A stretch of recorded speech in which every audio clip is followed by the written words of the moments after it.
কারণ আমার ধর্ম রক্ষার কথা আমি বলবো না তো কে বলবে, তাই না? সনাতন ধর্ম কোনো ধর্মকে হিংসা করে না। সনাতন ধর্মের কোনো অনুষ্ঠানে কোনো ধর্মের নিন্দা করা হয় না। সনাতন ধর্মের অনুষ্ঠানের মধ্যে বিভিন্ন ধর্মের ভালো ভালো কথাও আলোচনা করা হয়। কোনো জায়গায় কোনো হিংসামূলক উস্কানিমূলক আজ পর্যন্ত আমি শুনিনি। সনাতন ধর্মের কোনো কবি গান, কীর্তন গান, রামায়ণ গান বা ধর্মীয় কোনো অনুষ্ঠান, সেখানে কখনোই অন্য ধর্মকে আঘাত করা এরকম আমি দেখিও নাই, শুনিও নাই। এই অভ্যাসও আমাদের নাই। কিন্তু আমরা অকারণে আঘাত খাই।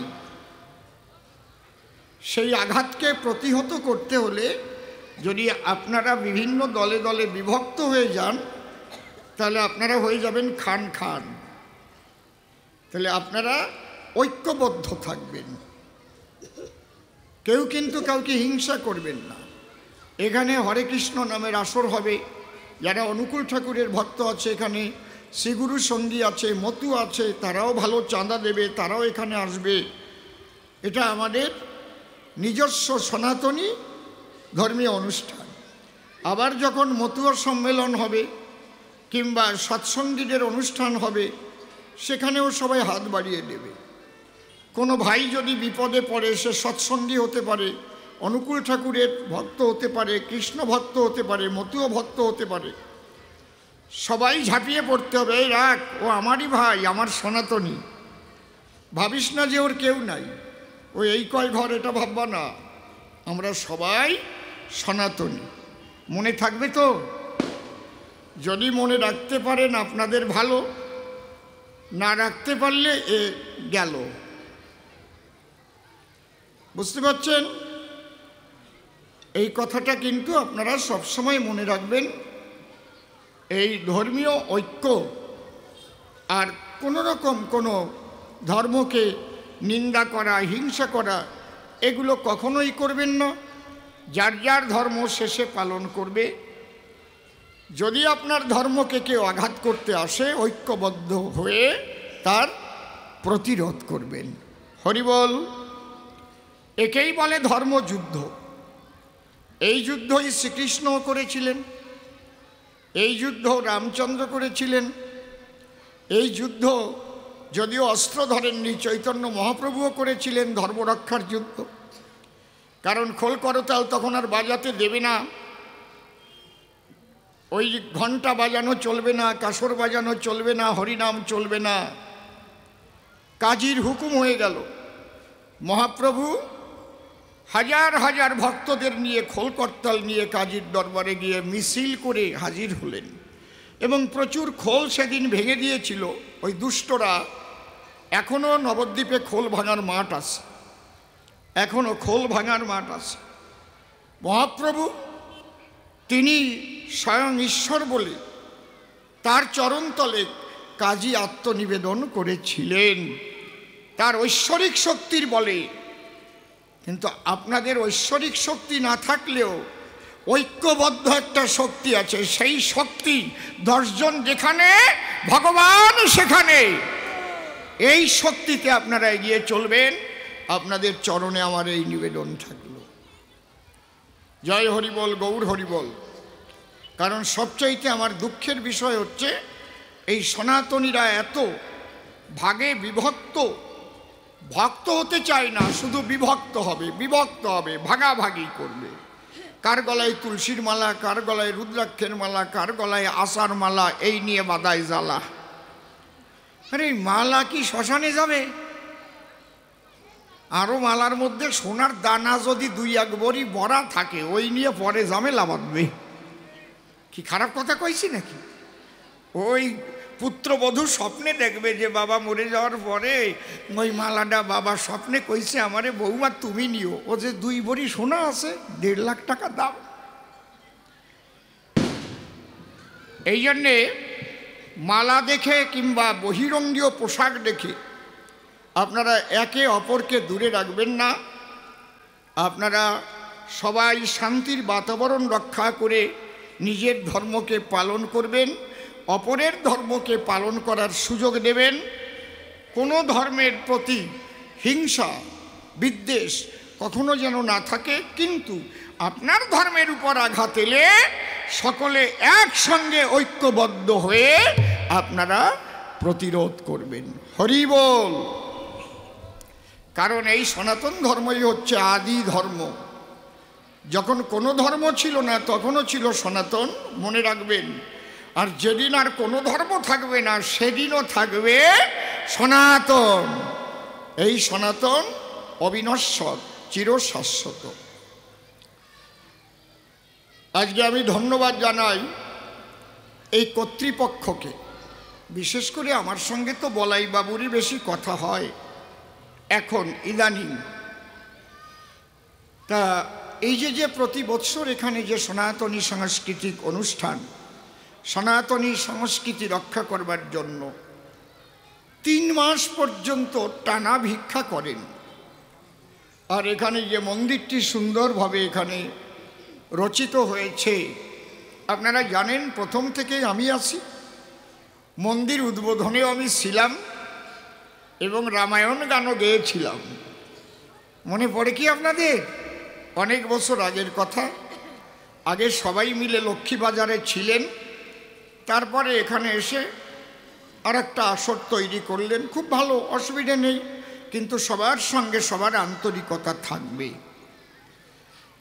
আমি অসংখ্য ধন্যবাদ জানাই এই কমিটির পদস্থ কার্যকর্তাবৃন্দ সহ আর যারা আমার প্রভুর ভক্তবৃন্দ। হরি বল। আচ্ছা, রাধেশ্যাম সরকারকে মালা আমি না, দাঁড়ান, কথা আছে আমার। আমি আইছি, আমি কি? এই লোকটা টানা 90 দিন ভিক্ষা করেছে। এই লোকটা একদিনও কামাই দেয় নাই। টানা 90 দিন যে ভিক্ষা করেছে, মালা তার গলায় দেব না আমার গলায় নেব? তাহলে উনি এই ভিক্ষা করেছেন, যাদের দ্বারা এই ভিক্ষা করে এই অনুষ্ঠান হচ্ছে, তারাই তো আমার বাবা। তাই আমি বাবার গলায় এটা তুলে দিচ্ছি। আজকে এই সম্বর্ধনা স্বরূপ কিছু তো দেবার নাই, আপনি একটু গ্রহণ করুন। হরি বল, হরি বল, হরি বল। জয় জয় ভক্তের আনন্দে হরি হরি বল। না না না, আমি আপনাকে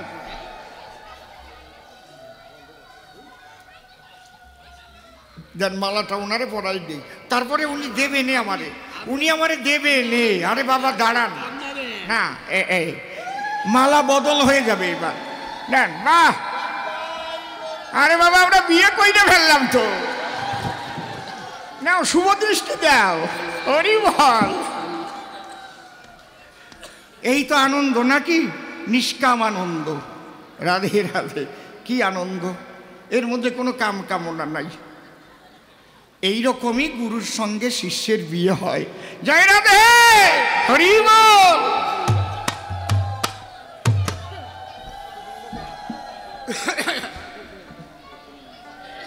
অশ্বিনী ঘোষের একটা গান।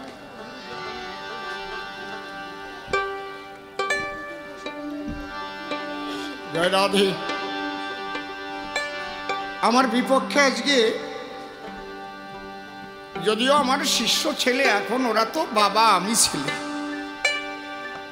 আমার এখন 65 পুড়ে প্রায় 66-তে পড়ে গেল।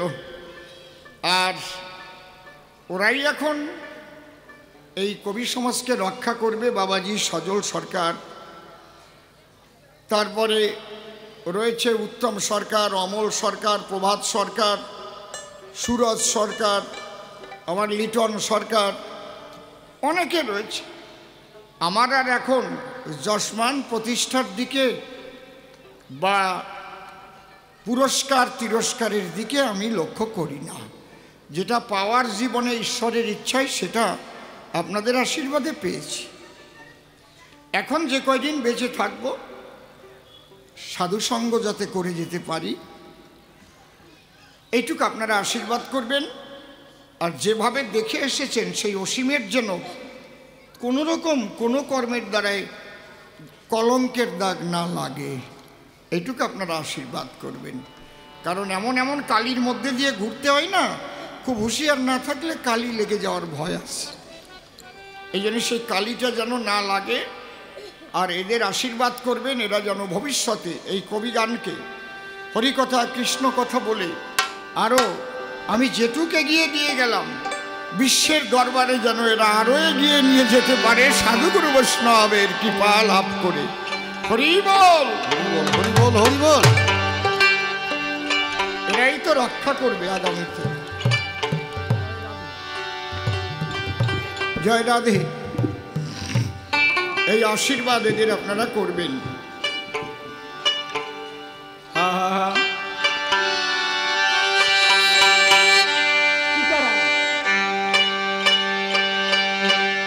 আজকে পালা আরম্ভ হয়েছে শ্রীকৃষ্ণ এবং সুদামা। পালাটা অর্ডার কর্তৃপক্ষ থেকে এসেছে, আমি অ্যাকসেপ্ট করেছি। ঠিক আছে, আপনারা যেটা বলবেন সেটাই হবে।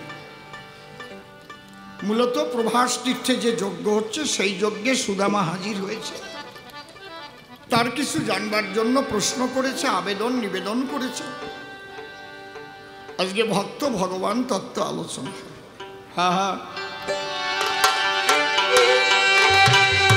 জয় জয় রাধা কৃষ্ণ নিতাই গৌর রাম সীতা মাতা পিতা হরিচাঁদ গুরুচাঁদ প্রেমানন্দে হরি হরি।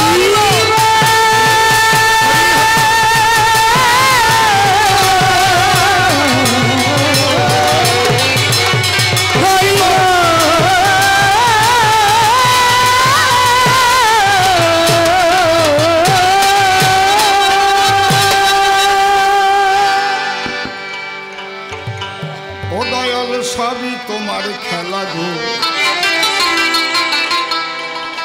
দয়াল, সবই তোমার খেলা। সবই তোমার খেলা দয়াল, সবই তোমার খেলা। সবই তোমার খেলা দয়াল, সবই তোমার খেলা। তুমি কখনো দাও কলঙ্কের হাত, আবার কখনো পরাও ফুলের মালা। সবই তোমার খেলা দয়াল, সবই তোমার খেলা। তুমি কখনো দাও কলঙ্কের হাত, আবার কখনো পরাও ফুলের মালা। সবই তোমার খেলা দয়াল, সবই তোমার খেলা। তোমার শুভ আশিস বলে জন্মিয়া এই ভূমণ্ডলে, কত লীলা পলে পলে দেখেছি একেলা।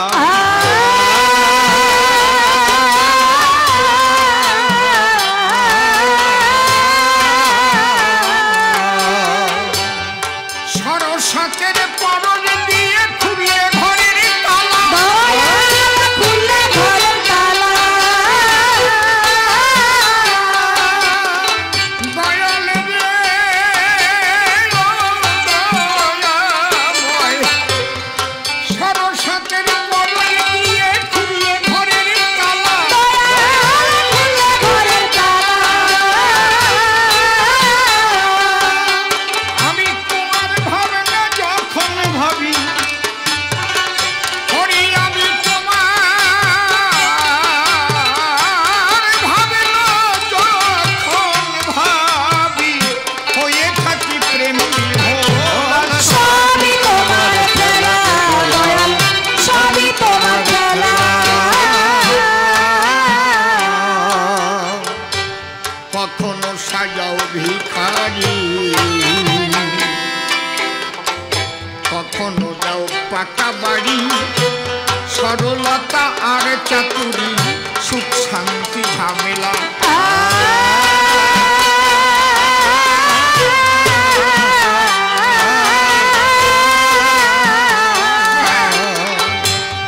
কখনো হয় সোনার মোহর, ভরলে মাটির ঢেউ।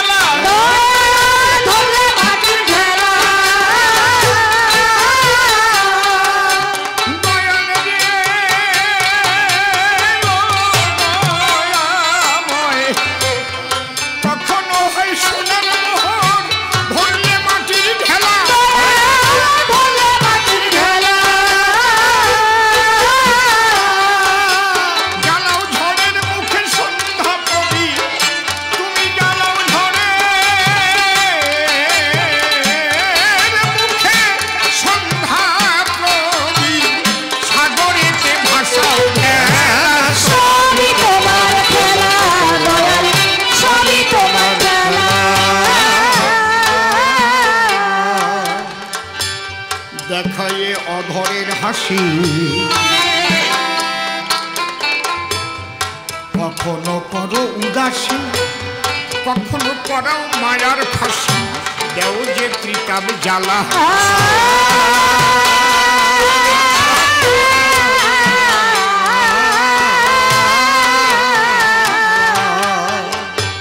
ফুলের মালা কাটার জ্বালা।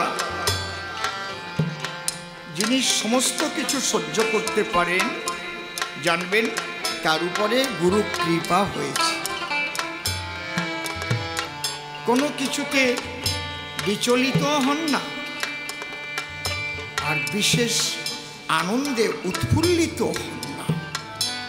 আনন্দ তিনি একটা জিনিসেই পান, যখন সাধু সঙ্গ ভক্ত সঙ্গে যান, আর যখন হয় গোবিন্দের গুণগান, হরি হরি বলো, তখন আনন্দে হৃদয় ভরে যায়।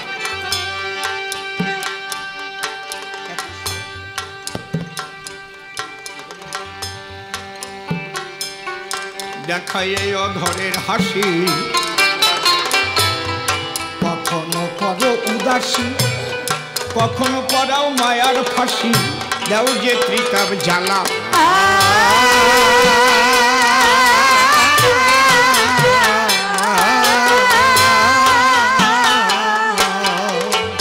অধম শিব বলে মিলাইয়েছ ভালো মন্দের মেলা,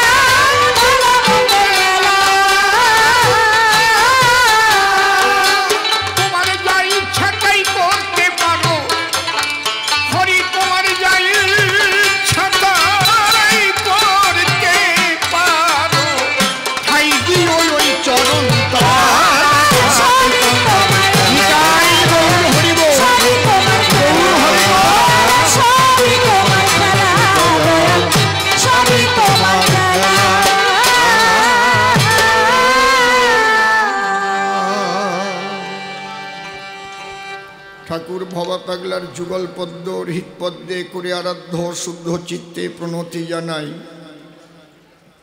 সাধুগুরু বৈষ্ণব হেরি আর যত পুরুষ নারী আমার ভক্তিপূর্ণ প্রণাম গ্রহণ করিবেন সবাই। আপনারা করবেন আশীর্বাদ, যাহতে যাই চিত্তের বিষাদ, ইষ্ট প্রেম প্রসাদ যেন অন্তরে হয় লাভ।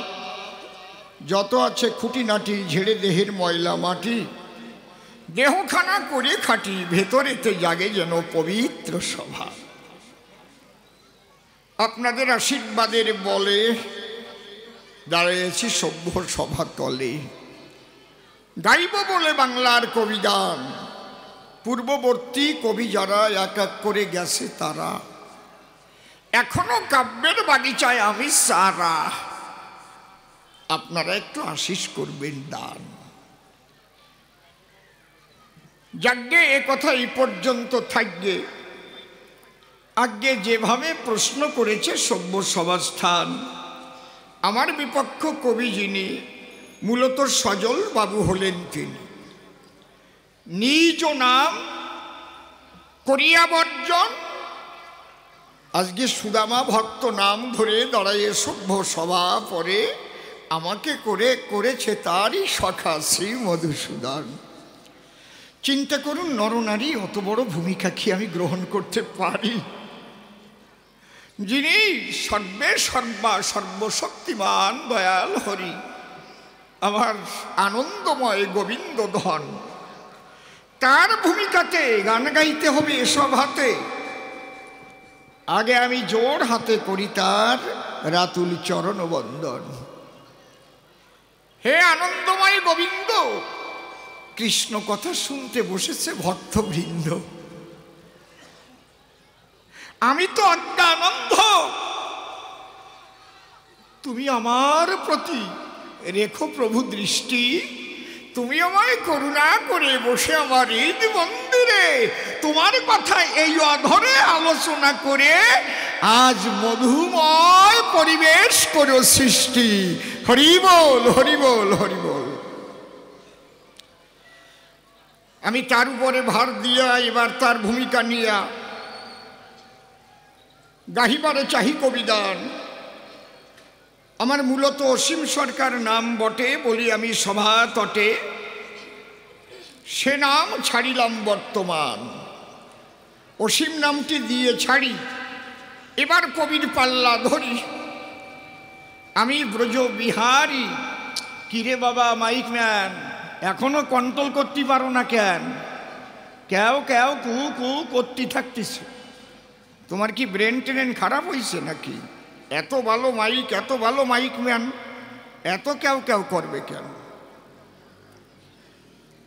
আজকে অসীম নামটি দিয়ে ছেড়ে দাঁড়াইয়ে কাব্য সভা পরে আনন্দময় গোবিন্দের ভূমিকা করেছি গ্রহণ। এবার সুদামের যে প্রশ্নগুলো সবাই এসে করে গেল, সেই প্রশ্নের জবাব দিতে হবেই বিলক্ষণ। প্রথম প্রশ্ন করেছে দান, তুমি দাও সমাধান।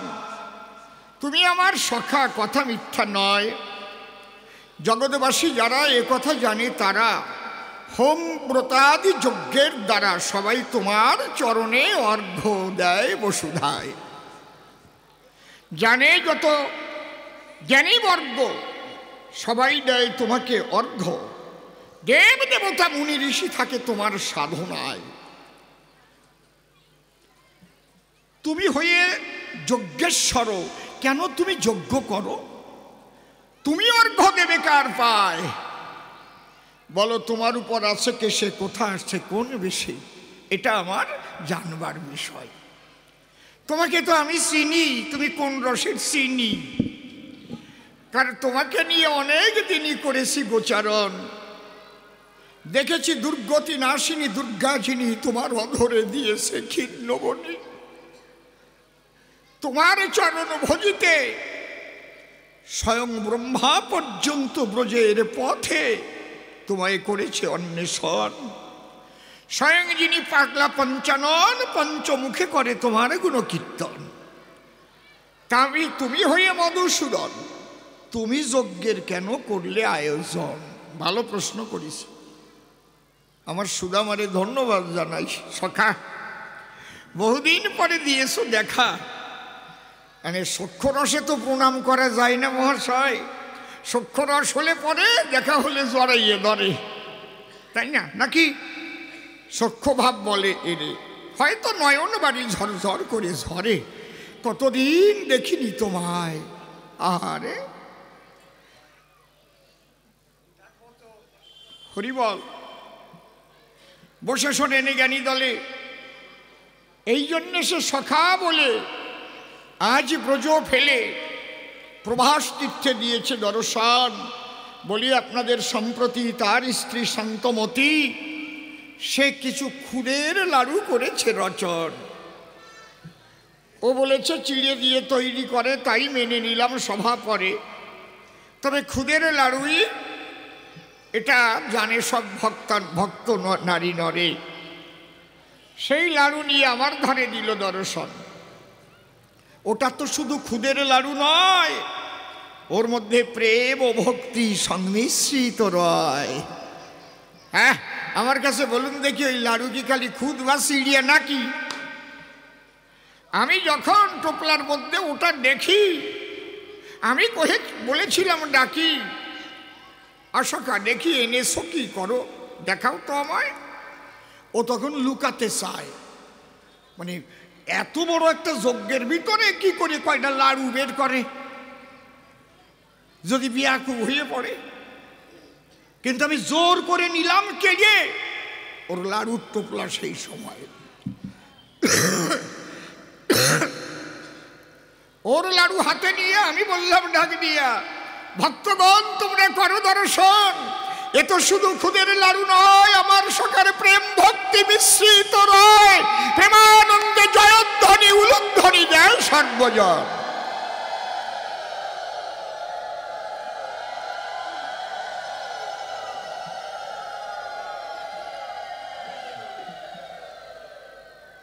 ঝোলা হতে লাড়ু বের করে এক একটা করে দিলাম সকলারে।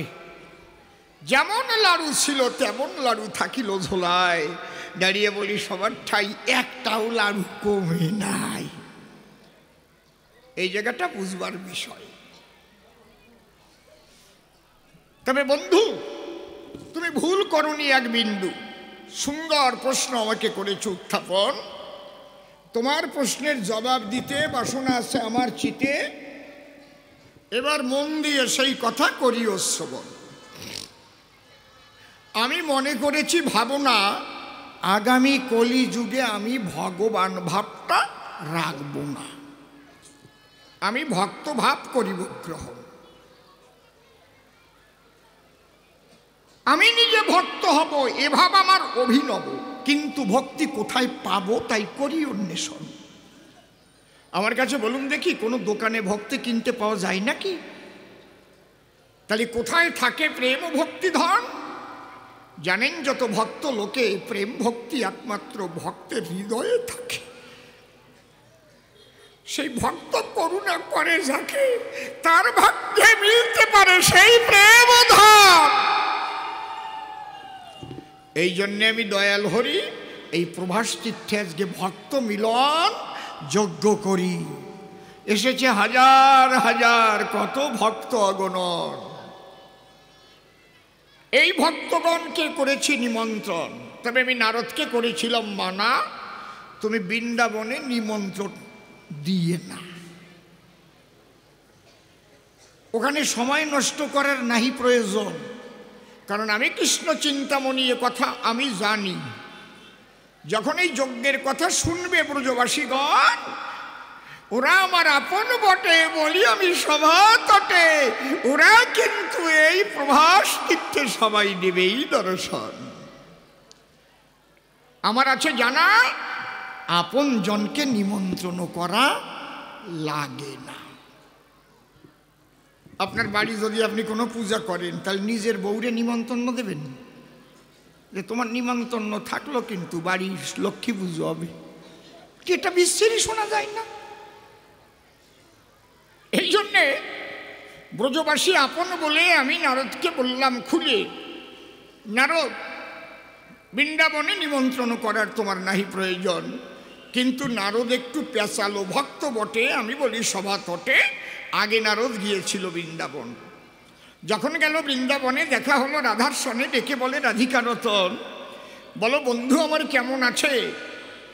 নারদ বলে প্রভাস তীর্থে যজ্ঞ করিতেছে, আমি একটা বার্তা করেছি বহন। কি বার্তা? এই যজ্ঞে সকলের নিমন্ত্রণ আছে শোনো রায়, একমাত্র ব্রজবাসীর নিমন্ত্রণ নাই। এই খবর দিতে কেউ যায়?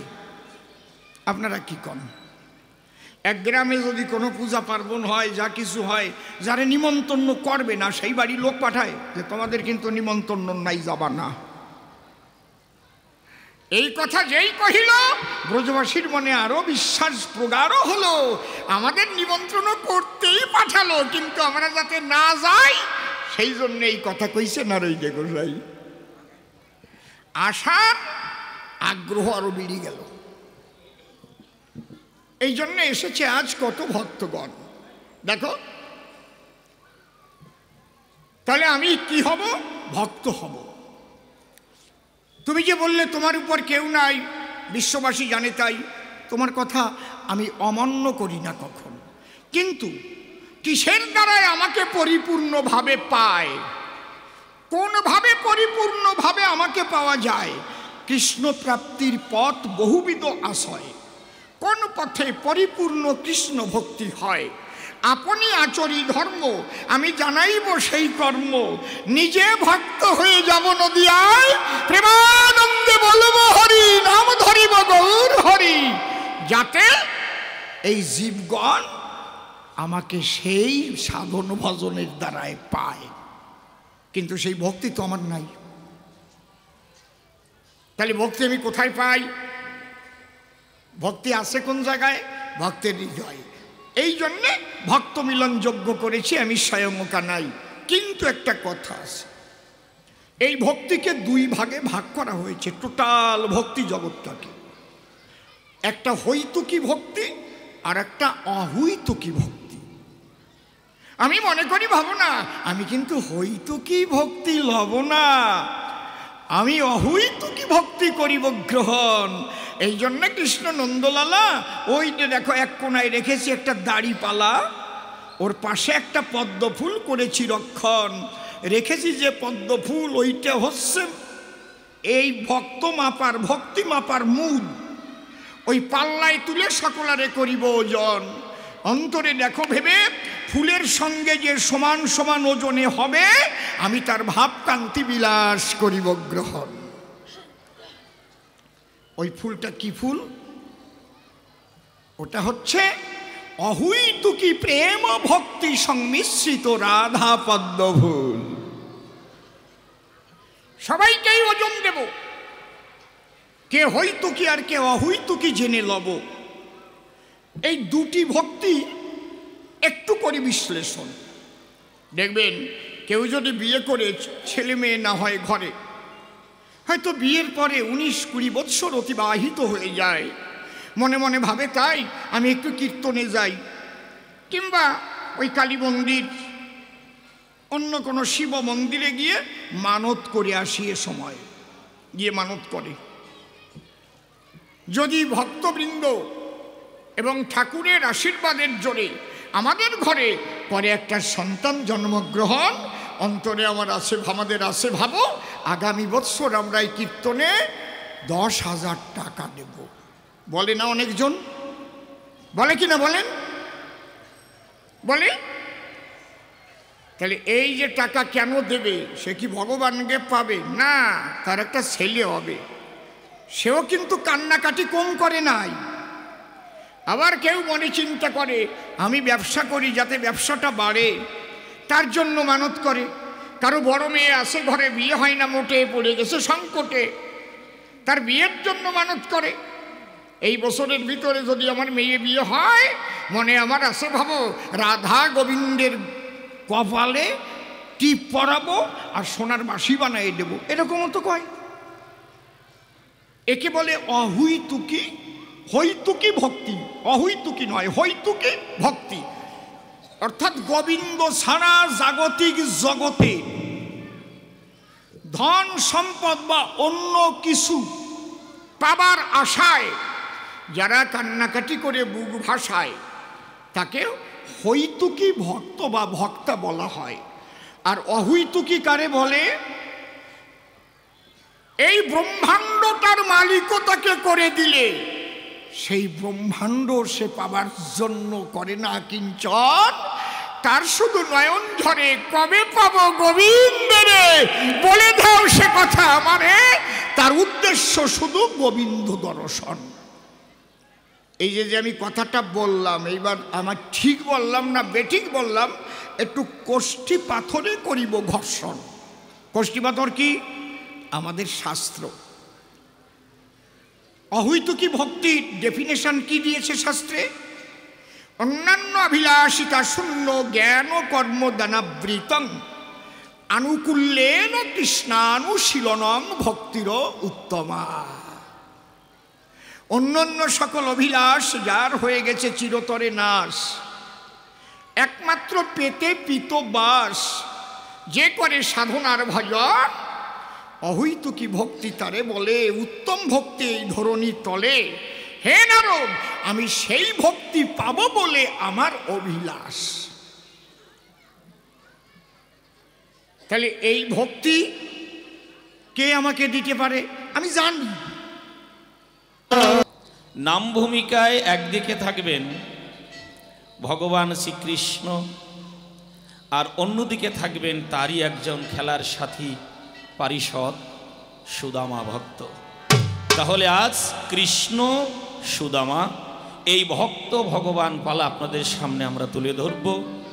তবে গান গাইতে গিয়ে যদি কোথাও আমার ছন্দে সুরে ভাষায় ভুল হয়, আপনারা ক্ষমা করে আপনাদের চরণে জায়গা দেবেন, এই আত্মনিবেদন রাখি সকল ভক্ত ভক্তার পায়ে।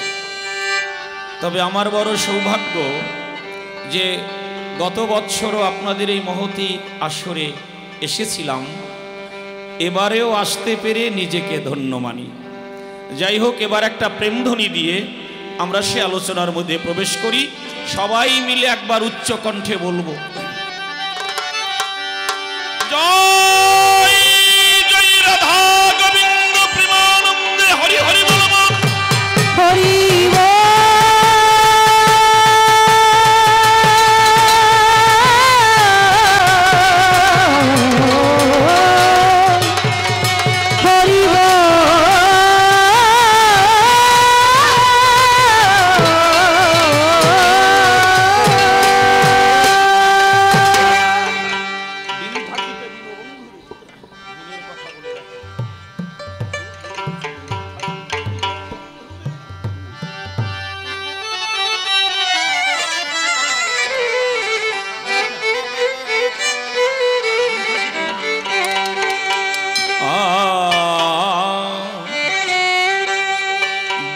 থাকিতে দীনবন্ধুরে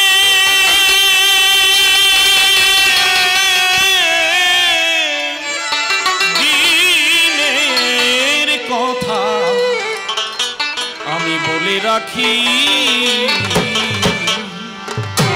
আর দিন থাকিতে দীনবন্ধুরে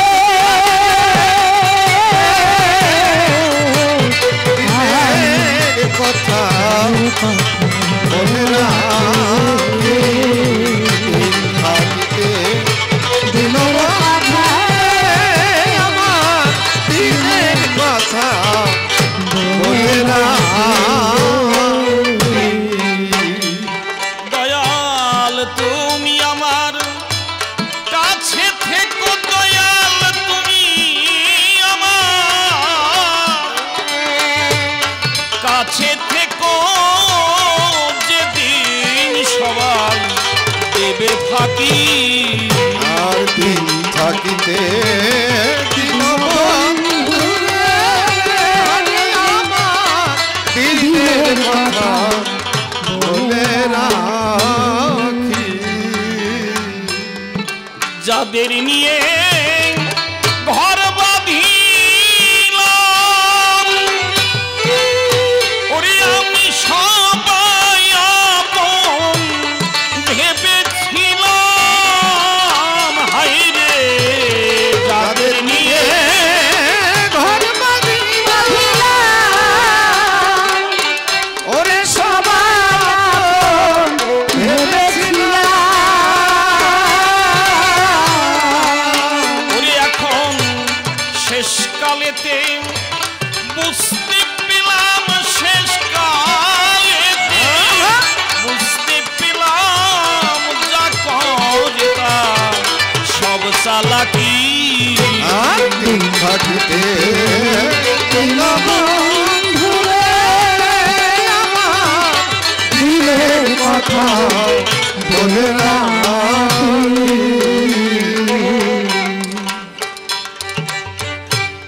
দল বেঁধেছে 16 জন, তারাই আমার কথা কেউ শুনি না, হায়রে আইরে দল বেঁধেছে 16 জনা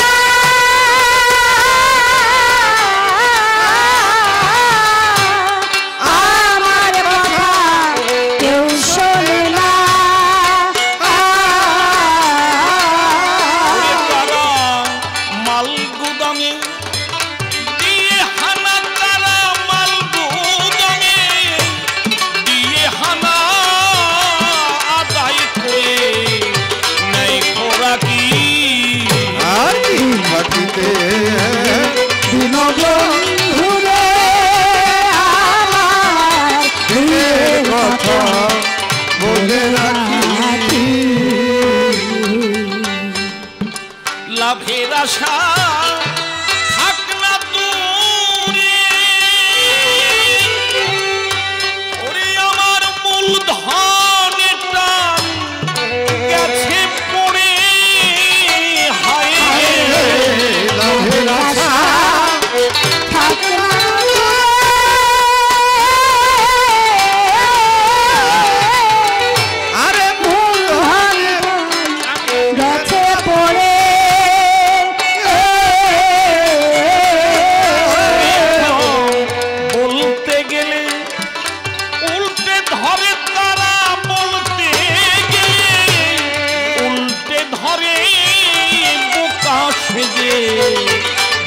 থাকি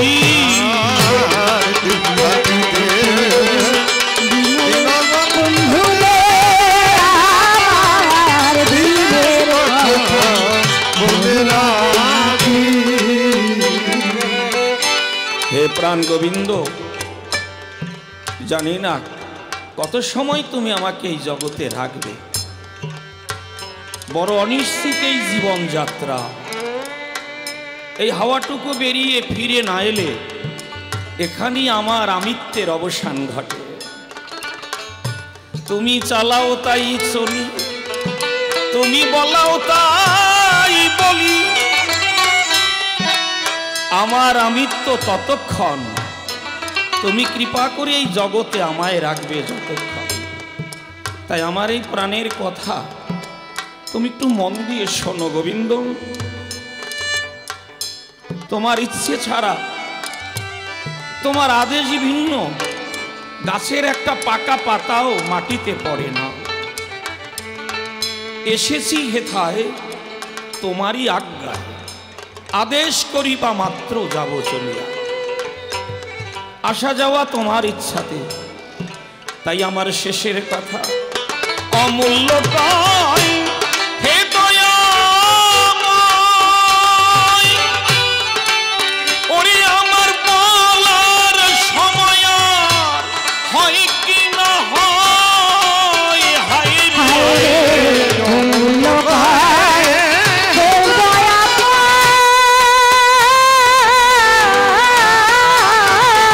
আমার বলার সময় হয় কি না হয়।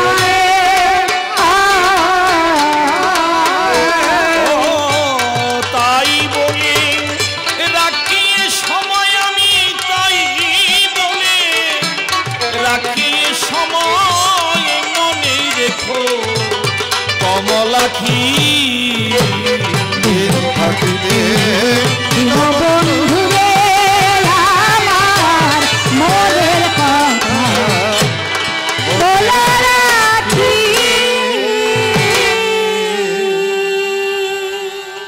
নমো নমো প্রাণ গোবিন্দ, বন্দি যত ভক্তবৃন্দ, যার স্মরণে প্রেমানন্দ জাগিরিদি মাঝে। বন্দি ব্রজেশ্বরী রাধা, নাশ করে যে কুলের বাধা, কৃষ্ণ নামে অন্তর সাধা, তুচ্ছ লোকলাজে। বন্দনা করে শেষ কাল্পনিক ভূমিকাতে করিব প্রবেশ। সবিশেষ সভা মাঝে জানাই নিবেদন, সজল সরকার আমার নাম, সে নামটি আমি বাদ দিলাম।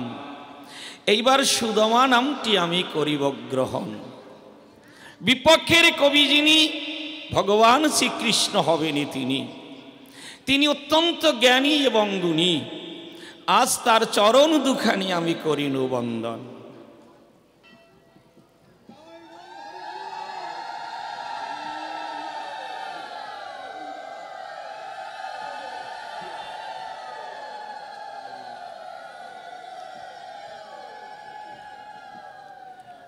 প্রণাম জানাই শ্রীকৃষ্ণের পায়, এবার যাব কাল্পনিক ভূমিকায়। তবে আমার গুরুদেবেরও চরণ দুখানি আমি করিনু স্মরণ। যার অপার করুণায় কবি গান গেয়ে বেড়ায় এই বসুন্ধরায়, আজ তার সঙ্গেই কিন্তু কবির লড়াই মহতী সভার সদন। এইবার সজল নামটি দিয়েছে রে সুদামা নামটি ধরে, মহতী সভায় আমি দিলাম দর্শন। এই পালা শুনতে ভক্তদের অভিলাষ, আমরা তাই দুই কবি করিব প্রকাশ। আপনাদের যাতে মনে বাড়ে উল্লাস, সেদিকেই আমরা করব গমনাগমন। এইবার কিছু কথা জানিতে বাসনা করিয়াছিতে, ভূমিকার কথাটা একটু মহতী সভায় বলার প্রয়োজন। কখন ভগবানের সাথে আলোচনা হয়, সেই কথাটা একটু বলতে হবে মহতী সভায়। তবে মায়ের আপনারা কিন্তু সংখ্যায় কম পিছন দিকে, তাই একটু কম কম ঘুরবো, ব্যথা পাবেন না হিয়ায়। শুনুন আমার অভিব্যক্তি, ভগবান শ্রীকৃষ্ণ আমার খেলার সাথী। মধুর বৃন্দাবনে কত খেলা আমরা করেছি আস্বাদন। তাকে অল্প সময়ের ভিতরে দাঁড়িয়ে মহতী সভা পড়ে, সেই মধুর খেলা, সেই লীলা কি করা যায় বর্ণন? তবু কিছু কিছু কথা সভায় দেব বক্তৃতা, আপনারা বিজ্ঞ শ্রোতা এবার প্রাণ ভরে করুন আস্বাদন। কোথা থেকে সে আলোচনা হবে সে সম্পর্কে দুই একটা কথা আমাকে বলতেই হবে। আজ 12 বছর ভগবান শ্রীকৃষ্ণ বৃন্দাবনে করেছেন কালযাপন। হয়তো দুই একটা দিন কম বেশি হতে পারে, আমি বলি আপনাদের ধারে। তারপরে অক্কুরে রথে করে তিনি মথুরাতে করিলেন গমন। সেখান থেকে কি বাসনা বা কি পুলক নিয়ে বুকে আবার তিনি দ্বারকাতে দিয়েছেন দর্শন। ঘটল কি ঘটনা শুনুন যত সুধী জনা। এই ভগবান শ্রীকৃষ্ণ প্রভাস নদীর তীরে করেছেন এক যজ্ঞের আয়োজন। যজ্ঞ করে নটবরে, সেই যজ্ঞের নিমন্ত্রণ দেবার তরে যখন নারদকে করলেন আকর্ষণ, ডেকে বলে প্রাণকানাই শোনো তুমি নারদে গোসাই, আমি যে যজ্ঞের করেছি আয়োজন, তুমি আমার কথা নাও, এই যজ্ঞের নিমন্ত্রণ দিতে এখনই তুমি যত্রতত্র এগিয়ে যাও। তাহলে বৃন্দাবনেও তিনি দিয়েছেন দর্শন। তবে ঘটিয়েছে কি ঘটনা একটু না বলেও তো পারি না। এই কৃষ্ণ নাকি বলেছিল যে সব জায়গায় নিমন্ত্রণ দেবে নারদ, কিন্তু বৃন্দাবনে তুমি নিমন্ত্রণ দেবে না। কিন্তু নারদের তোর বুদ্ধির অভাব নাই, সে মনে মনে চিন্তা করে কি আজ্ঞা করলো আজ নটবরে, যে ব্রজবাসীদের কথা কত ভাবে কত দিন তার মুখে শুনতে পাই, আজ তাদের দেবে না নিমন্ত্রণ, যজ্ঞের করেছে আয়োজন স্বয়ং আজ জনার্দন, কিন্তু আজ কি কথা তিনি করিলেন বর্ণন। ডেকে বলে নারদের ধারে নিমন্ত্রণ দেবে না ব্রজপুরে। এইবার নারদ মনে মনে করিল চিন্তন, আমার মনে আছে ভাবো, এই যে ব্রজবাসীদের নিমন্ত্রণ নাই, এই নাইটুকু জানাতে আমি বৃন্দাবনে যাব। আমি নিমন্ত্রণ দেব না, কিন্তু নিমন্ত্রণ যে নাই এইটুকু অন্তত অল্প একটু সময়ের মধ্যে জানাইয়া যাই। এই কর্মটি নারদ মুরলী করল সম্পাদন। ঘটল কি ঘটনা শুনুন যত সুধী জনা। ওখান থেকে নারদমুনি তার কাজে করিল গমন। আমার স্ত্রী ডেকে বলে, শুনুন আপনারা ভক্ত দলে, শান্তা দেবী, ওগো স্বামী, কথাটা অত্যন্ত দামি, জানো কি তোমার বন্ধু না প্রভাসের তীরে করেছে এক যজ্ঞের আয়োজন। কি করে তুমি শুনলে? কে কে তোমাকে এই বারতা এই সংবাদ করিল অর্পণ? আমার কাছে ডেকে বলে, শুনুন যত ভক্ত দলে, নারদ মুনি এসেছিল ব্রজমণ্ডলে, সে সজোরে করেছে বর্ণনা। শোনো হে ব্রজগোপীগণ, আজ তোমাদের যে প্রাণের প্রাণ শ্যাম জনার্দন করেছে প্রভাসের তীরে যজ্ঞের আয়োজন, খবরদার করি মানা, মান সম্মান বোধ থাকলে কেউ কিন্তু যাবা না। ওই যজ্ঞে তোমাদের নিমন্ত্রণ নাই, আমি নারদ মুনি এই নাইটুকু জানিয়ে যাই। জানো এই নারদ এই কথা বলে গেছে। তবে শোনো, কি তুমি যাবে কি? আমি বললাম তুমি কি বলো? আমার স্ত্রী ডেকে কয়, শোনো স্বামী, এর ভিতরে একটা ভালোবাসা লুকায়। বাড়িতে যদি কোনো অনুষ্ঠান হয়, সন্তান যদি কোনো বিশেষ অনুষ্ঠানের আয়োজন করে নেয়, সেখানে বাবাকে আর নিমন্ত্রণের কোনো প্রয়োজন রয় কি? একেবারে আপন জনকে নিমন্ত্রণ করা লাগে না। তুমি কি তা বোঝো না? তুমি যাও, যজ্ঞ করছে তোমার সেই খেলার সাথী, তোমার প্রাণ সখা, এর ভিতরে গভীর ভালোবাসা আছে মাখা। আপন জনকে সবসময় নিমন্ত্রণ করা লাগে না। এই কথা যখন স্ত্রী ডেকে কয়, আমার সেই সখা প্রভাসের তীরে যজ্ঞ করছে, হায় রে হায়, আচ্ছা আমি যে যাব, কিছু খালি হাতে কি যাওয়া যায়? আমার কাছে বলো দেখি, আমি এত অভাবের মধ্যে আছি, খালি হাতে যাওয়া যায় নাকি? আমার সহধর্মিণী করলো বর্ণনা, কেন তোমার বৃথা ভাবনা? তুমি খালি হাতে যাবে না, আমাদের সাধ্য মতো, শোনো আমার অভিমত, আমি ব্যবস্থা করে দেব, তারপরে তুমি হবে রওনা। কি দেবে তুমি? একটু ধৈর্য ধরো স্বামী। কি কর্মটি করে আমি বলি আপনাদের ধারে, কোনোদিন দুটো জোটে না, ভীষণ অভাবে আমার দিন অতিবাহিত হয়। আজ যজ্ঞ করছে রাজাধিরাজ ভগবান শ্রীকৃষ্ণ প্রভাসের কিনারায়, সেখানে কি খালি হাতে যাওয়া যায়? আমার স্ত্রী কি কর্মটি করে বলি আপনাদের ধারে, মাধু করি করে কিছু চিড়ে এনে লাড়ু বানায়,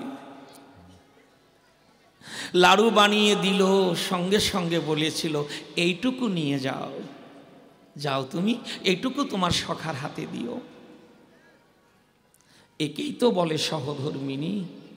ভিক্ষা করে চিড়ে জোগাড় করে নাড়ু বানিয়ে আমার হাতে দেয়।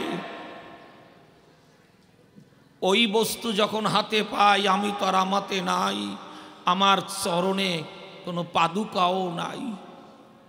আলু থালু কেশে বলি আপনাদের সকাশে, পরিধানে সাধারণ বসন রয়, আর ওই নাড়ুগুলি ধরে আর ধীরে ধীরে আমি চলেছি। সেই যজ্ঞ করছে স্বয়ং নটবরে। পরবর্তী ঘটনা কম বেশি আপনাদের আছে জানা।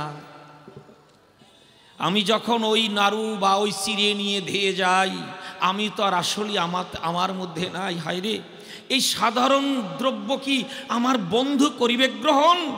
এটা কি দেয়া যায়? বন্ধু কি এই দ্রব্য খায়? চিন্তিত হলাম ভীষণ। কখনো কখনো করেছি ক্রন্দন, সেই চোখের জলে শুনুন ভক্ত দলে ওই যে নাড়ু পর্যন্ত ভিজে যায়। অতি কষ্ট করে যখন পৌঁছে গেলাম বন্ধুর ধারে, প্রহরী যখন আমাকে দেখতে পায়, ভালো বসন পরিধানে নাই, মাথায় কতদিন তেল দেই নাই। একে যদি নোংরা পড়ে আর তেল যদি কেউ না দেয় শিরে, তখন অবস্থাটা কি হয়? সাধারণ একখানা বসন শুনুন যত ভক্তগণ, বহু পথ করেছি গমনাগমন, তখন অবস্থাটা কি হয়? প্রহরী যখন দেখতে পায়, আমাকে বাধা দেয়, কে তুমি, কোথা থেকে এসেছো, দাঁড়াও। আমি তাদেরকে ডেকে বলি, শুনুন আমার কথাগুলি, আমি একটু ভিতরে যেতে চাই, ওই যে তোমাদের রাজা বনমালী, আমি তার কাছে একটু দেব দর্শন। সঙ্গে সঙ্গে প্রহরীরা করলো মানা। এইরকম একজন ব্যক্তি, শোনো আমাদের অভিব্যক্তি, কিছুতেই ভগবান শ্রীকৃষ্ণের সখা হতে পারে না, আপনজন হতে পারে না। যাও এখান থেকে, একটা বাহানা নিয়ে এসেছো না। সজোরে ধমক দেয়, টপ টপ করে চোখের জল আরো পড়ছে মৃত্তিকায়। আমি করজোরে ভাসিয়া নয়নের নীরে ওই প্রহরীদের কাছে করিলাম বর্ণন।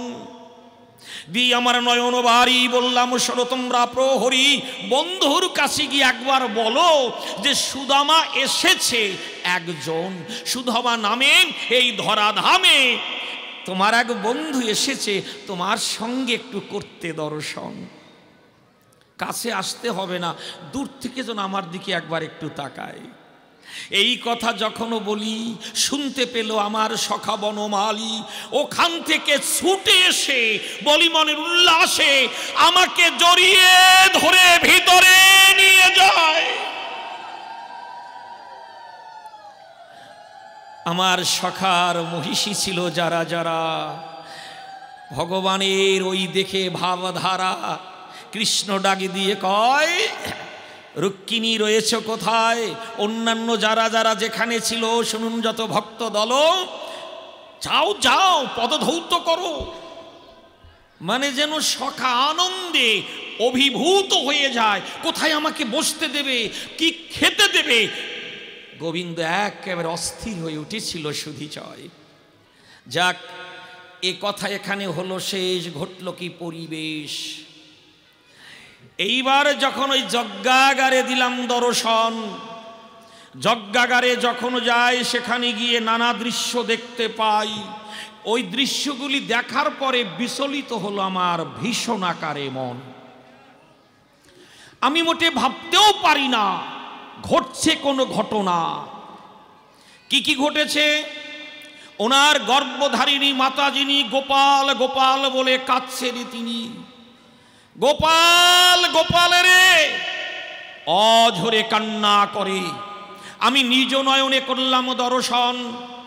ওই যে প্রহরী, শুনুন যত নরনারী, একটা হাতের লাঠি নিয়ে পিঠের উপরে 1 2 3 এইভাবে আঘাত করে দান, আর ওদিকে অঝরে কান্না করে। শুনুন বিজ্ঞ নারী নরে, কৃষ্ণ শুনেও যেন সে আর শুনতে পায় না, করছে এই ভান যেন শুনেও শুনি না। একবার ধমক দিল না, ওরে প্রহরী একই দর্শন করি, কার অঙ্গে এভাবে আঘাত করো তোমরা, এ কেমন তোমাদের ভাবধারা? একবার ধমক দিল না কৃষ্ণ মনসরা। এই দৃশ্য দেখার পরে আরেকটু গেলাম ভিতরে, সেখানে গিয়ে আর এক দৃশ্য দেখতে পাই। কি দেখলাম? ওই যে আমার সখার একেবারে ভালোবাসা রাধারিণী, স্বয়ং সেই রাধারানী, সে ধুলাই পরে গড়াগড়ি খায় আর অঝরে কান্না করে। আমি বলি আপনাদের ধারে কৃষ্ণ কৃষ্ণ কৃষ্ণ বলছে রসনায়। রাধারানী কান্না করে, অঝরে তার নয়ন জল ঝরে, আর কৃষ্ণ কৃষ্ণ কৃষ্ণ বলছে উচ্চ স্বরে। এই নানা দৃশ্য করলাম দর্শন, ইহা দেখার পরে ধাঁধা লাগলো আমার অন্তরে। তাই শ্রীকৃষ্ণের কাছে, আমার সখার কাছে রেখে যাব আমার কয়েকটা জিজ্ঞাসন। আচ্ছা সখা, আজ তোমার যজ্ঞাগারে এসে যে সকল দৃশ্য হলো আমার দেখা, সত্যি শোনো, তুমি শ্যামত্রিভঙ্গ বাঁকা, তোমার এই আচরণ, তোমার এই যজ্ঞের যে ধরন, এটা আমি বুঝে উঠতে পারি নাই। তাই কিছু কথা জানিতে বাসনা করিয়াছিতে তোমার কাছে কয়েকটা জিজ্ঞাসা রেখে যাই, আমি একটু জানতে চাই। তাই প্রথম প্রশ্নখানা সবাই করি যোজনা। আচ্ছা, তুমি কারণের কারণ, এ খালি অন্যের কথা আমার শোনার নাই প্রয়োজন, অন্যের কাছ থেকে শুনে ধার করে আমাকে মানতে হবে, এটা আমার জীবনে অন্তত লাগবে না। তুমি কারণের কারণ, এটা আমার নিজ নয়নে আমি করেছি দর্শন। যেদিন গোঠে যেতাম কত খেলা আমরা খেলতাম, আমরা গোচারণ লীলা করতাম আস্বাদন। একদিন অন্দরানী ডেকে বলে, শোনো তোমার কাছে বলি খুলে, শোনো আজ কৃষ্ণ যাবে না, তোমাদের সখা আজ খেলায় যাবে না। ওই কথা যখন শুনতে পাই, আমরা তো আর আমাদের মধ্যে নাই, কৃষ্ণ ছাড়া তো খেলা হবে না, কেন যেতে দেবে না? না, গোপাল বারে বারে খেতে চায়, ও কত সময় গোঠে গিয়ে সময় কাটায়, ওর যদি ক্ষুধা পায় কে ওকে খেতে দেবে? ওর যদি কষ্ট হয়, কত ধুলো লাগায় গায়।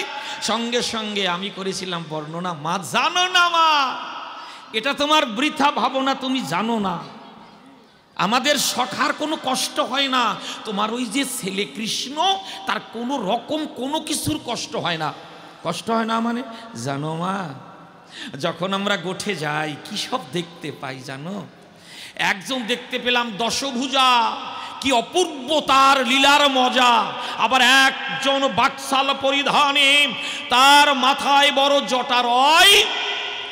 আবার জানো মা, তার গলায়, মাথায়, মাজায় অগণিত বিষধর সর্প দেখা যায়। মা জানো কি করে? এসে বলে, গোপাল গোপাল আমাকে একবার মা বলে ডাক না, গোপাল একবার ডাক না আমাকে মা বলে। দেখ তোর জন্য কত খাবার এনেছি। ওই খাবার এনে সযতনে গোপালকে খেতে দেয়, নিজে হাত দিয়ে খাওয়ায় জানো মা, নিজে হাত দিয়ে খাওয়ায়। আর খেতে খেতে যখন আর পারে না, শোনো মা, সঙ্গে সঙ্গে আমাদের ডেকে ডেকে খেতে দেয়। কি অপূর্ব মা জানো সে কি স্বাদ, কি আনন্দ, কি অমৃত আমরা করি গ্রহণ, মা তুমি তা ভাবতেও পারবে না, কোনোদিন ভাবাও যাবে না। দশভুজা এসে খাওয়ায়। এরকম দৃশ্য আমি অনেক দেখেছি আমার সখার সঙ্গে থেকে ওই গভীর বনালয়। তাই তোমার কোনো কিছুর অভাব নাই। স্বয়ং দশভুজা অর্থাৎ পার্বতী, শুনুন আমার অভিব্যক্তি, সে করে তোমার সেবার আয়োজন। স্বয়ং ভোলা পঞ্চানন, সে করে পঞ্চমুখে তোমার গুণকীর্তন। ব্রহ্মা যিনি চতুর্মুখে তোমার বন্দনা করেন, তিনি বাগবাণী তোমার করে জয়গান। অগণিত দেব দেবীগণ করে তোমার আবাহন, তোমার যেন বিভূতি করে কত সুন্দরভাবে বর্ণন। তাই একটু তোমার কাছে জানতে আকিঞ্চন সখা, তোমার তো কোনো কিছুর অভাব নাই, সব কিছুই তোমাতে। তাই আজ আমার বড় জানতে ইচ্ছে হয়, তুমি আজ কাকে পেতে হয়ে তুমি বিশ্ব পিতে আজ এই যজ্ঞের করেছ আয়োজন। এই যজ্ঞের প্রয়োজন কি আমার কাছে বলো দেখি। আর এই যজ্ঞের অর্থ এমন কে আছে তোমার মনোনীত ব্যক্তি, তার চরণে তুমি করিবে অর্পণ। তাহলে যজ্ঞ কেন করো? এই যজ্ঞের প্রয়োজনীয়তাটা কি, আর এই যজ্ঞের নাম কি, আর এই যজ্ঞের অর্থ কাকে তুমি দেবে, এটা আমার জানতে আকিঞ্চন। এইবার দ্বিতীয় প্রশ্নখানা সবাই করি যোজনা। তোমার এই যজ্ঞাগারে এসে যা দেখলাম নমুনা, এ কি মামারা যজ্ঞটজ্ঞ নাকি? হায় রে হায়, তুমি কতদিন আমার কাছে বলেছো পিতা স্বর্গ পিতা ধর্ম পিতা হি পরমন্তপ, জননী জন্মভূমির চ স্বর্গাদপি গরিয়সী। মা বাবার উপরে বিশ্ব চরাচরে আর কেহ নাই, নাই, নাই। তাই তো আমি আমার বাবার পাদুকা মাথায় নিয়ে ধাবিত হই, এগিয়ে যাই।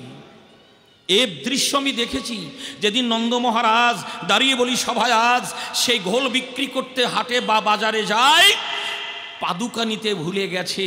আমি বলি আপনাদের কাছে এই ছোট্ট আমার খেলার সাথী গোপাল ওই পাদুকা খরম নিয়ে মাথায় বাবা বাবা বলে পিছনের দিকে দৌড়ায়। তাই সেই যে ভালোবাসা, পিতা মাতার প্রতি তোমার যে কর্তব্য, তোমার যে দায়িত্ব, তুমি নিজে দিয়েছো পরিচয়। আপনারা জানেন সুধিচয় কংসের কারাগারে দুই দিকে তোমার মা বাবা বিরাজ করে, তাদের সেই কষ্ট, তাদের উপরে যে অমানবিক ব্যবহার কংসের, সেখান থেকে রক্ষা করতে, তাদের পরিত্রাণ করতে, মা বাবাকে মুক্তি দিতে তুমি এসেছো। এই নাকি সেই মুক্তি, না এটা কঠিন আকারে মাকে দেয়া শাস্তি? এ তোমার কেমন অভিব্যক্তি? সি সি সি সি সি, মাকে দাড়ি মারে, আর তুমি বেশি ছিলে না দূরে, তুমি দেখেও দেখছো না, শুনেও শুনছো না। বলো বলো সখা, এর দ্বারা জগতের মানুষ কি পাবে প্রশিক্ষণ? আজ নবপ্রজন্মের যুবক যুবতী যারা যারা মা বাবার কথা মোটে শুনতে চায় না, তারা তোমার এহেন আচরণে তারা কি পেয়েছে এই সুন্দর প্রশিক্ষণ? বলো। মা বাবা যা বলে, মা বাবা যা দেখায়, সন্তান তাই তো শেখে। তাই তুমি তো পিতা, বিশ্বপিতা, তুমি নিজে দিয়েছো পরিচয়। কি বলেছো? মমই বাংশ জীবলোকে জীবুদ্ভূত সনাতন। সবাই যদি তোমার সন্তান হয়, আমি জানতে বড় ইচ্ছে, তাই বলি মহতী সভায়। তাহলে তোমার মাকে দাড়িরা মারে, তুমি একবার গিয়ে প্রতিবাদ করলে না? একবার ধমক দিলে না? যদি পরেও শুনে, তুমি পরে কেন, তুমি তো দেখছো শুনছো, তাহলে এর মধ্যে আছে কি, এটা আমার জানতে আকিঞ্চন। কতদিন মায়ের বাবার বন্দনা শোনার পরে আমি এই ধরনের ঘটনা দেখে না সত্যি আমার ব্যথিত হলো মন। সখা, আমি ছাড়া তোমার কাছে আর এই কে জানতে চাইবে বলো? বন্ধুর কাছেই তো বন্ধুর সব ধরনের কথা বলা যায়। তাই ভালো করে তুমি দেবে একটু পরিচয়। তাহলে দ্বিতীয় প্রশ্নটি হলো শেষ, এবার তৃতীয় প্রশ্নে করি প্রবেশ। আচ্ছা, এই রাধারানী কেন ধুলায় এসে গড়াগড়ি খায়? রাধারানী ধুলায় পড়ে অঝরে কান্না করে, কৃষ্ণ কৃষ্ণ বলে তার বক্ষ ভাষায়।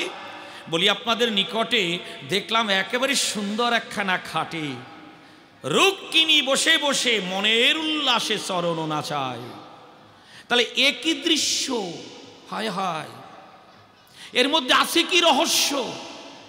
এটা আমার জানতে কিঞ্চন, যে রাধার প্রেমে কত মহিমা, তোমার মুখে কতদিন আমি করেছি শ্রবণ, তাই সেই রাধাকে দিলেন একখানা আসন, আর রুক্মিণী কোন কারণে বলো মম সন্নিধানে তাকে দিয়েছ উন্নত, এক কথায় রত্ন সিংহাসন।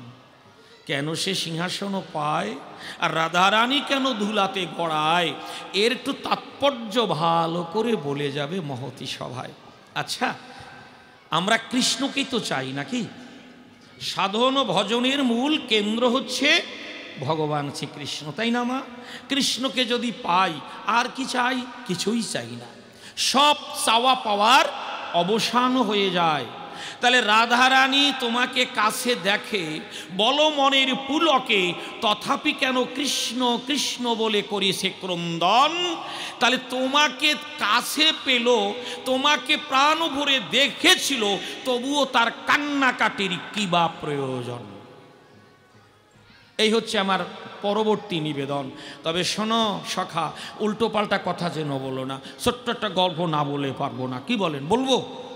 একটু হাসির কথা বলি, কি বলেন মা? শোনো, এরকম কথাবার্তা যেন বলো না। এক ভদ্রলোকের একটা বলদ ছেলে আর কি, একেবারে যে 100% বলদ তা না, ওই 60% বোধের অভাব। পুরো ল্যাংটাও থাকে না, আবার কাপড় পরিয়ে দিলে খুলিয়াও ফেলায় না, এই রকম। এখন ভদ্রলোক ভাবে তাই ছেলে তো একটা, 10টা তো আর জন্মাই নাই, অন্তত এরে বিয়ে থা দিয়ে বংশটা বাঁচাই। একেবারে গরিব ঘরের সঙ্গে বিয়ে থার ব্যবস্থা হয়েছে। ওর সঙ্গে একটা ভালো পরিবারের কোনো মেয়ে দেবে বলুন? এখন মেয়েদের একটু দেখতে ভালো হলে, তারপর যদি একটু শিক্ষিতা হয়, ওরে বাবা রে বাবা, পা পোঙায় মুসর দিয়ে কয় চাকরি সারা বিয়ে করবো না। সে অমানুষ না মানুষ, এটা আমরা ভাবি না। এইবার ভাবছে এইরকম বলদের সঙ্গে ভালো পরিবার থেকে মেয়ে আনা যাবে না, একদম সাধারণ একটা ঘরের সঙ্গে সম্বন্ধ ঠিক হয়েছে, বিয়েটা হবে। এবার ওই ছেলের বাবা মেয়ের বাবাকে গোপনে কিছু টাকা পয়সাও দিয়ে দিয়েছে, যাতে আমার সম্মান নষ্ট না হয়। আপনি টাকা দিলাম, এ দিয়ে অতিথিদের বিয়ের সব খরচ চালাবেন। এইবার সময় এসে গেছে, লগ্ন যাকে বলা হয়। বলছে, এই পুরোহিত ডেকে বলছে, ছেলের পক্ষের কে আছেন ছেলেকে আনেন। আবার মেয়ের পক্ষকে বলছে, আপনারা মেয়ে নিয়ে আসুন, লগ্ন আগত।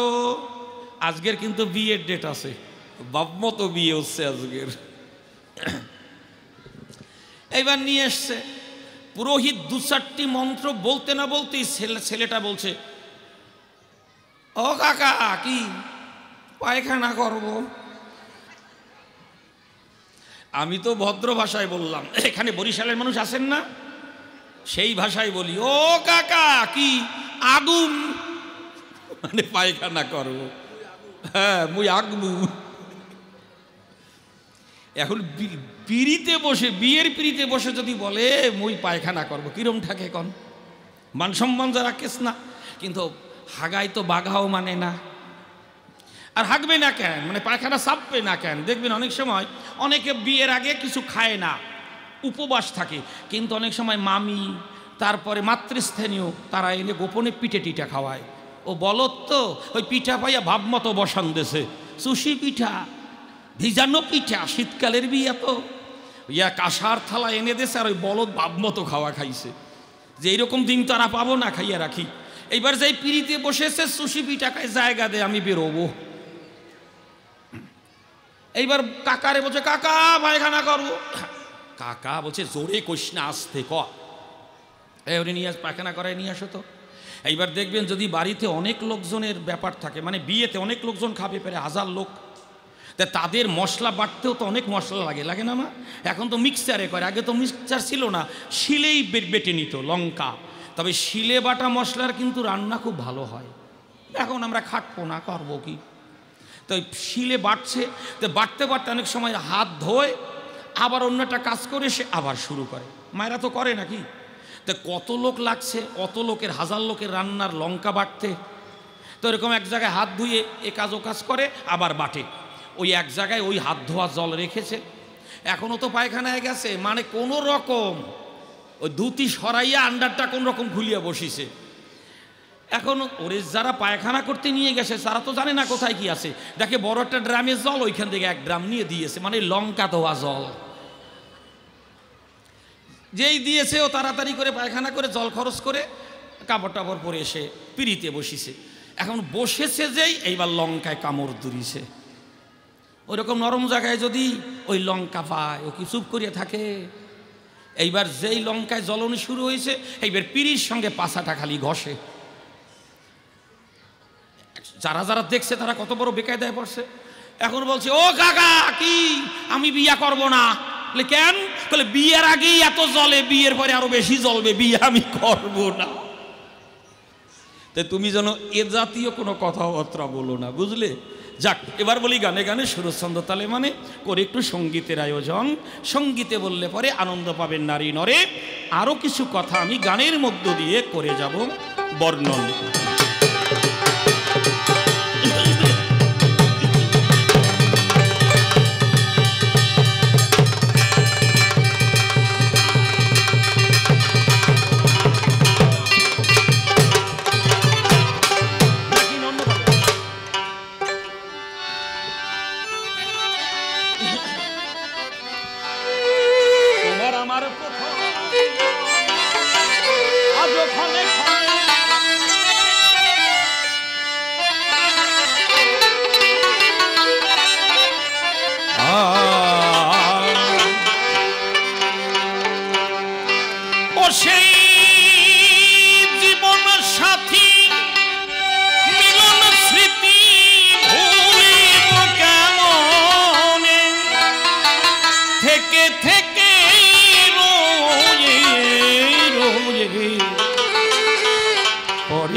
আমার প্রথম মিলন আজও ক্ষণে ক্ষণে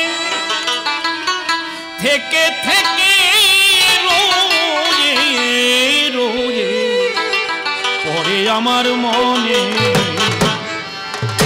আর তোমার আমার প্রথম মিলন আজও ক্ষণে ক্ষণে থেকে থেকে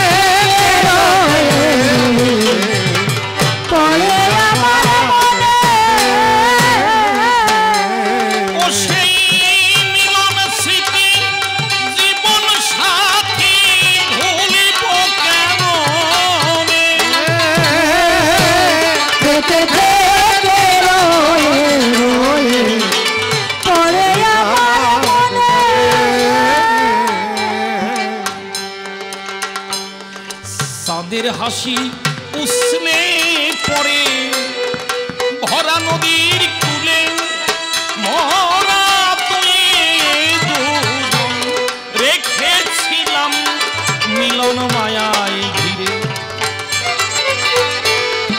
সাদের হাসি উসলে পড়ে ভরা নদীর তীরে মরা তুই দুজন রেখেছিলাম মিলন মায়ায় ঘিরে।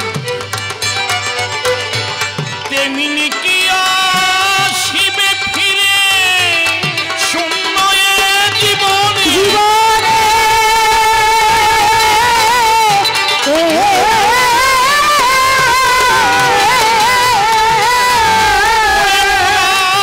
আবার কবে মিলব দুজন মাধবী কাননে।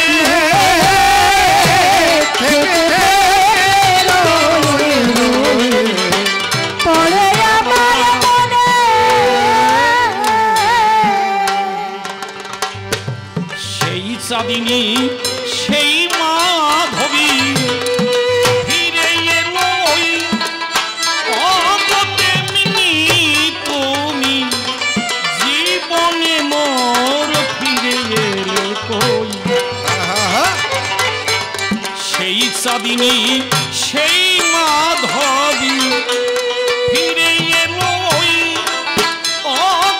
তেমনি তুমি জীবনে মোর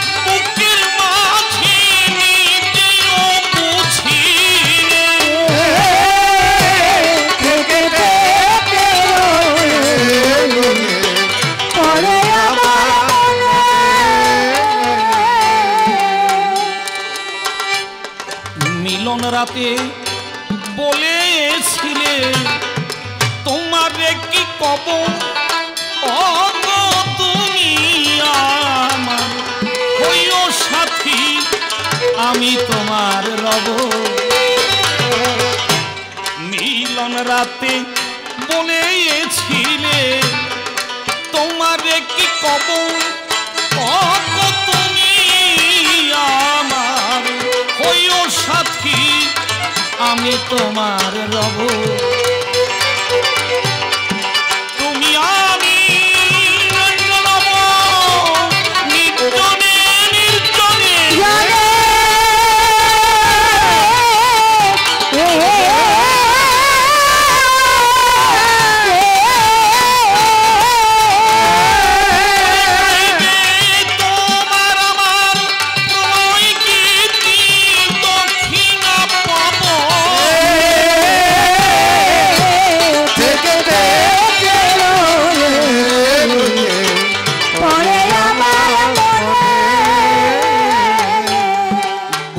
ব্যথা বলিবারে মুখেতে নাই ভাষা তোমায় না পাওয়াতে রইল মনে ফিরে পাবার আশা আর মিটিল না আর সেই পিয়াসা কভু এ জীবনে